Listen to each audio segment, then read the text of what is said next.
Hello प्यारे छात्रों देखिए सेट ए है, आप यहाँ पर देख रहे हो। सेट बा भी आपको देखिए यहाँ पर देखने को मिलेगा। इसी एक वीडियो में आपको देखिए मैं सेट आपका ये ए है, यहाँ पर आप देख पा रहे हो ये आपका सेट दा है, ठीक है। इसके बाद यहाँ पर आप देखोगे ये तो आपका सेट ए ही है, ठीक है। मैं इन सभी के सॉल्यूशन में आपको बताऊँगा, ठीक है। ये आपका दा हो गया। इसके बाद आप देखोगे ये आपका सेट बा है, ठीक है। सेट आ बा दा यानी 4 सेट है ना, ये आपका सेट सा हो जाएगा, ठीक है। तो सभी का मैं एक एक करके सॉल्यूशन यहाँ पर बताने वाला हूँ। कक्षा 10 जो हिंदी का आपका अभ्यास प्रश्न पत्र प्री बोर्ड के लिए आपको जारी किया गया है। तो चलिए सेट ए से हम स्टार्ट करते हैं, ठीक है। ये आपका बा है, ये आपका आ हो जाएगा। तो आपको और कहीं जाने की जरूरत नहीं है, एक ही वीडियो में आपको कंप्लीट सॉल्यूशन मिल जाएगा। तो चलिए बिना किसी टाइम वेस्ट किए हम वीडियो को शुरू करते हैं। तो यहाँ पर आप देखेंगे सही विकल्प आपको दिए जाएंगे। तो देखिए पहले मैं आपको एक फॉर्मेट बता देता हूँ वीडियो का, क्योंकि इससे आपका टाइम वेस्ट नहीं होगा, ठीक है। सबसे पहले हम ऑब्जेक्टिव कंप्लीट करेंगे सेट ए से लेके सेट डी तक, ठीक है। फिर इसके बाद हम इसके जो आपके जो रहते हैं सब्जेक्टिव क्वेश्चन रहते हैं, ओके, उन क्वेश्चन को सॉल्व करेंगे। यानी कि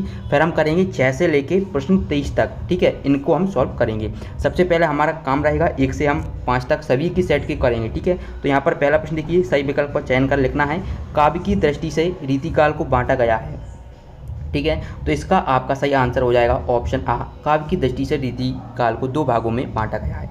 इसके बाद दूसरा देखिए, सूर्य के पदों में तेल की गागरी कहा गया है। तो सूर्य के पदों में यहाँ पर आपका अ ऑप्शन है श्री कृष्ण को, उद्धव को, गोपियों को और सूर्य को।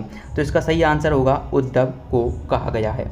चलिए अगले प्रश्न की ओर बढ़ते हैं। प्रश्न क्रमांक 3 की चरणों में निहित मात्राओं के आधार पर दोहा है। तो चरणों में जब निहित हो जाता है तो इसके आधार पर क्या होता है दोहा? सम्मात्रक, विषममात्रक, अर्धसम्मात्रक या अर्धसम्मात्रक। ओके, यहाँ पर अर्धमात्रक है और यहाँ पर अर्धसम्मात्रक है। तो ये जो आपका तीसरा प्रश्न है, तो इसका आपका जो आंसर रहेगा विषममात्रक चंद हो जाएगा। देखिए ये आपका ध्यान दें, सेट आ है, ठीक है। इसका जो सेट आ का यहाँ पर तीसरा प्रश्न कंप्लीट होता है। इसके बाद हम बढ़ते हैं प्रश्न 4 की ओर। नेताजी का चश्मा कहानी का मूल भाव है। तो यहाँ पर ऑप्शन आ में दिया है सच्चा का विकास, बा में, तो इसका आपका सही आंसर कर लेना है ऑप्शन दा, ठीक है, देशभक्ति की भावना। ओके, इसके बाद देखिए प्रश्न 5। तो प्रश्न 5 का आपका उत्तर हो जाएगा बिल्कुल सही ऑप्शन सा, रीतिवाचक क्रिया विशेषण। इसके बाद अगले प्रश्न की ओर बढ़ते हैं कि भोलानाथ और उनके हम उम्र चबूतरे के एक कोने को बना देते थे, है ना। तो ये क्या बना देते थे? तो ये नाटक घर बना देते थे। तो इसका आपको ये वाला करेक्ट आंसर कर लेना है। इसके बाद प्रश्न 2 की ओर बढ़ते हैं। प्रश्न 2 में आपको रिक्त स्थान पूछे गए हैं। तो इसमें पहला है कि परशुराम अपना गुरु भगवान को मानते हैं। तो ये कौन को मानते हैं? शिव को मानते हैं। तो यहाँ पर आप शिव करेंगे। इसके बाद देखिए आश्रय की बात शारीरिक चेष्टाओं को कहते हैं। तो यहाँ पर हम अनुभाव कहते हैं। इसके बाद अगले प्रश्न की ओर बढ़ते हैं कि विस्तृत कलेवर वाली काव्य को कहते हैं। तो सभी को पता होगा महाकाव्य कहते हैं। तो यहाँ पर तीसरे का आंसर आपको महाकाव्य कर लेना है। सभी प्रश्नों को उत्तर मिलेंगे। इसके बाद देखिए तीसरे के बाद चौथा देखिए, बाल गोविंद भगत की प्रभातियाँ तक चलती थीं। तो ये कहाँ तक चलती थी? फागुन मास तक चलती थी। इसके बाद नेक्स्ट क्वेश्चन है, वाक्य से किसी क्रिया करने या होने की सामान्य सूचना मिलती है। तो ये आपका यहाँ से आपका हो जाएगा विधानवाचक। ओके, नेक्स्ट देखिए, कटाओं में बर्फ से ढके पहाड़ की तरह चमकते रहे थे। तो ये क्या चमकते रहे थे? यहाँ पर है चांदी, सोने, मोती। तो यहाँ पर चांदी चमकते रहे थे। प्रश्न 2 के बाद चलिए अगले प्रश्न की ओर बढ़ते हैं। प्रश्न क्रमांक 3 सही जोड़ियाँ आपको यहाँ पर दी गई हैं, ठीक है। तो सही जोड़ियों में हम पहला देखते हैं उत्साह कविता, ठीक है। तो ये जो उत्साह कविता है उसका जो आंसर हो जाएगा आपका एक आह्वान गीत है, ठीक है। इसके बाद देखिए मानवीय क्रियाओं का आरोप। तो जो मानवीय क्रियाओं का आरोप है वो मानवीकरण अलंकार में किया गया है और रिपोर्टाज की भाषा है। तो ये कौन सी भाषा है? तो रिपोर्टाज एक फ्रेंच की भाषा है। सफ़ेद पोश, तो ये सफ़ेद पोश क्या होता है? तो यहाँ पर आपको कर लेना है मितभाषी। ओके, सॉरी, ये आपका सफ़ेद पोश में आपको देखिए आपका क्या है? सफ़ेद पोष है ना। तो इसका आपका होगा भद्र व्यक्ति। ओके, जो कम बोलता हो उसे हम बोलते हैं मितभाषी और अज्ञेय का हो जाएगा तार सप्तक। तो एक बार आप जरूर इनको रिकॉल कर लें। ओके, चलिए इनको इस तरीके से करना है। इसके बाद देखिए प्रश्न 4, एक वाक्य में उत्तर लिखिए कि फसल कविता हमें किसके करीब ले जाती है। तो ये हमें किसान और संस्कृति के करीब ले जाती है। अब बच्चों आप चाहते हैं कि आपको बिल्कुल मतलब कि टाइप किया हुआ लिखा आंसर मिले सभी सेटों का। तो इसके लिए मैं आपको बता देता हूँ आपको क्या करना है। यदि आप चाहते हैं कि आपको सेट ए से लेके डी तक हिंदी और सभी सब्जेक्ट का जो लिखा हुआ सॉल्यूशन मिल जाए टाइप किया हुआ, आपको और कहीं भटकने की ज़रूरत ना हो बिल्कुल, क्योंकि आपको तो घर पर बैठकर लिखना है, हम उसी को देखकर कॉपी कर लें। तो इसलिए आपको यहाँ पर सर्च करना है एस के टीच। ओके, गूगल ओपन कर लेना है। यहाँ पर आपको सर्च करना है एस के टीच। ओके, स्टूडेंट, तो यहाँ पर आपको SKT सर्च करना है। देखिए मैं यहाँ पर SKT सर्च कर रहा हूँ, तो यहाँ पर देखिए ये इस तरीके का आपके सामने ये पेज ओपन हो जाएगा, फाइनल एग्जाम 2022 SKT। इस पर आपको क्लिक करना है। जैसे ही मैं यहाँ पर क्लिक करता हूँ, देखिए यहाँ पर 12th हिंदी प्री बोर्ड का है, 12th मैथ का है ना, 10th यहाँ पर इंग्लिश सेट ए आपका यहाँ पर अपलोड हो गया है, 12th हिस्ट्री का। तो बच्चों आपको क्या करना है, अब आपको 10th हिंदी का चाहिए, तो हिंदी का आपको यहाँ पर आकर देखना पड़ेगा। ओके, इस तरीके से आपको कर लेना है। अगर कोई प्रॉब्लम आती है तो आप हमें कमेंट बॉक्स में बता सकते हैं। चलिए आगे का आंसर देखते हैं। सो आई थिंक हमने यहाँ पर सही जोड़ियाँ कंप्लीट कर ली थी। अब हम देखते हैं प्रश्न 4, है ना। तो प्रश्न फसल कविता में किसके करीब ले जाती है, तो ये किसान और संस्कृति के करीब ले जाती है। इसके बाद है विभाव के भेदों के नाम लिखिए। तो पहला आप लिखेंगे आलम्बन और दूसरा उद्दीपन। आलम्बन उद्दीपन ये दो होते हैं। इसके बाद देखिए शास्त्रों में काशी किस नाम से प्रतिष्ठित है, तो ये आनंद कानन के नाम से प्रतिष्ठित है। ओके, इसके बाद देखिए किस समास में प्रथम पद प्रधान एवं अव्यय होता है, तो आप पता होगा कि अव्ययी भाव जो समास होता है उसमें प्रथम पद प्रधान और होता है। ठीक है, इसके बाद देखिए अगला प्रश्न, अपना हाथ जगन्नाथ लोकोक्ति का अर्थ है, यानी अपने हाथ से किया गया काम अच्छा होता है। इसका अर्थ क्या हो जाएगा, अपने हाथ से किया गया काम अच्छा होता है। इसके बाद देखिए भोलानाथ के पिता फूल के कटोरे में उससे क्या सानकर खिलाते थे, तो ये गौरस और भात। ठीक है, ये आपको क्या लिख देना है, गौरस और भात। अब देखिए ये क्वेश्चन है, ये आप प्रश्न 5 देखिए सत्य असत आपको लिखना है। तो यहाँ पर पहला देखोगे मुख्य गायक की आवाज़ भारी व गंभीर होती है, तो ये आपका सत्य हो जाएगा।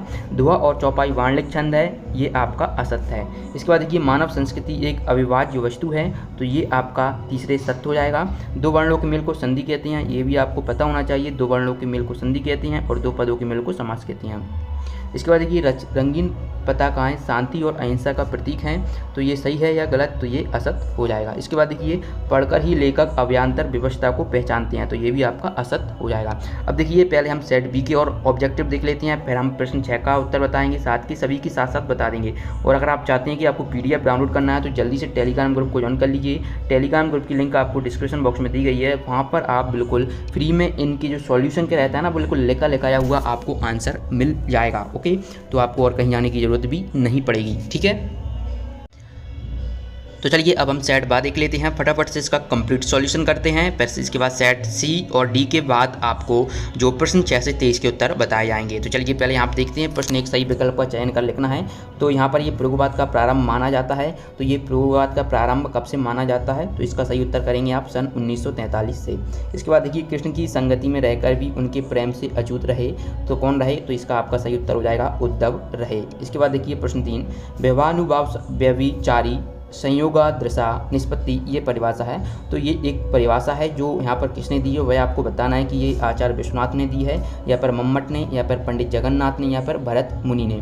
ठीक है, तो ये जो दी थी वो भरत मुनि की जो परिभाषा थी। इसके बाद देखिए अगला प्रश्न, स्वयं प्रकाश जी ने पत्रिका का संपादन किया, है ना, तो इसका आपको कर लेना है, तो इसका कौन सी, तो ये वसुधा का किया था। इसके बाद देखिए जिन मूल शब्दों से मिलकर समास बना है उसमें पहले पद को कहते हैं, तो उसमें पहले पद को पूर्व पद कहते हैं, इसका बा वाला सही हो जाएगा। इसके बाद देखिए माता का आंचल पाठ में अभिव्यक्ति हुई है, तो माता के पाठ जो है उसमें ग्रामीण जीवन की आपको अभिव्यक्ति देखने को मिलती है। इसके बाद हम प्रश्न 2 की ओर बढ़ते हैं। रिक्त स्थानों में सही शब्द का चयन कर लिखना है कि राम लक्ष्मण परशुराम संवाद रामचरित के किस कांड से लिया गया है, तो इसका आपको उत्तर करना है बाल कांड से लिया गया है। ओके, इसके बाद देखिए 4 चरणों में समान मात्रा वाले छंद को कहते हैं, तो ये यहाँ पर आपका सही उत्तर हो जाएगा सममात्रिक छंद कहते हैं। भावों को बढ़ाने व उद्दीपित करने वाले पदार्थ क्या कहलाते हैं, तो ये उद्दीपन कहलाते हैं। इसके बाद हम नेक्स्ट प्रश्न की ओर बढ़ते हैं कि रामवृक्ष बेनीपुरी की रचनाएं पत्र पत्रिकाएं की आयु में छपने लगी थी, तो ये जो 15 वर्ष की आयु में ही छपने लगी थी। इसके बाद अगले प्रश्न की देखिए अर्थ के आधार पर वाक्य के भेद होते हैं, तो अर्थ के आधार पर वाक्य के 8 भेद होते हैं। घंटों किलोमीटर की दूरी पर युमथम था, तो ये आपका 149 ये सही आंसर हो जाएगा। इसके बाद देखिए प्रश्न 3 सही जोड़ियाँ यहाँ पर आपको मिलाना है, ये आपका सेट बी चल रहा है। ओके, चलिए सेट बी का हम प्रश्न 3 देखते हैं, सही जोड़ियाँ। यहाँ पर आप पहला देखेंगे नागार्जुन, तो नागार्जुन को आप मिलाओगे, सही आंसर जो रहेगा आधुनिक कबीर के नाम से जाना जाता है। मेघ आय बन ठनके में अलंकार है, तो इसमें आपको अलंकार बताना है। ठीक है, तो इसमें आपका मानवीकरण अलंकार हो जाएगा। कहानी के तत्व, ओके, तो कहानी कितने तत्व होते हैं, तो मुख्यतः 6 तत्व होते हैं। एहतियात, है ना, तो एहतियात इसका आपका हो जाएगा एहतियात यानी कि सावधानी। ओके, एक ही शब्द हैं, सिमिलर हैं, समानार्थी शब्द हैं। ओके, गले का हार, ओके, तो गले का हार आपको करना है बहुत प्रिय, इसके बाद देखिए प्रेयर व्हील, तो इसका आपको कर लेना है एक धर्मचक्र। बच्चों इस तरीके से आप इस प्रश्न का उत्तर कर लोगे ना, तो कोई भी दिक्कत हो तो आप हमारे ग्रुप में ज्वाइन हो जाइए, बिल्कुल फ्री में आपको सब कुछ प्रोवाइड कराया जाएगा। ये प्रश्न 4 देखिए कि कवि निराला ने बादलों की तुलना किससे की है। ओके, तो ये क्या कि किससे की है, बाल कल्पना से की है। अब क्यों की है, क्योंकि बच्चों की कल्पना बहुत ही मधुर होती है। देखो अब आप उसका लगा डॉक्स में लिखा हुआ बिल्कुल टाइप हुआ आंसर चाहिए ना, तो मैंने आपको बता दिया गूगल पर जाकर आपको SKT सर्च करना है, नहीं तो आप हमारे टेलीग्राम ग्रुप को ज्वाइन कर लें, वहाँ पर मैं PDF डाल दूँगा। ओके, इस जो टेलीग्राम ग्रुप की लिंक है वो आपको डिस्क्रिप्शन बॉक्स में दी गई है। इसके बाद देखिए गणों की संख्या कितनी होती है, तो ये 8 होती है। मन्नू भंडारी के पिता रसोई को कहते थे, तो मन्नू भंडारी के जो पिता थे वह रसोई को क्या कहते थे, तो ये भटियार खाना कहते थे। यहाँ पर आपको लिख देंगे भटियार खाना। इसके बाद हम अगला देखिए कि 2 वर्णों के मेल को कहते हैं, तो 2 वर्णों के मेल को क्या कहते हैं, तो संधि कहते हैं। मूर्खों में अल्पज्ञ के महत्व के लिए कौन सी लोकोक्ति है, तो अंधों में काना। इसके बाद देखिए ये आपका 5वां है कि माता का आंचल कहानी के अनुसार माँ ने भोलानाथ के गांव पर क्या लगाया, तो ये हल्दी पीसकर लगाई थी। ओके, अब देखिए आगे के प्रश्न के लिए आपको चैनल को सब्सक्राइब कर लेना है। ये पार्ट 1 है, पार्ट 2 में आपको कंप्लीट सॉल्यूशन मिलेगा, नहीं तो आपको गूगल पर जाना है, वहाँ पर आपको सभी लेके आए हुए आंसर मिल जाएंगे। ओके।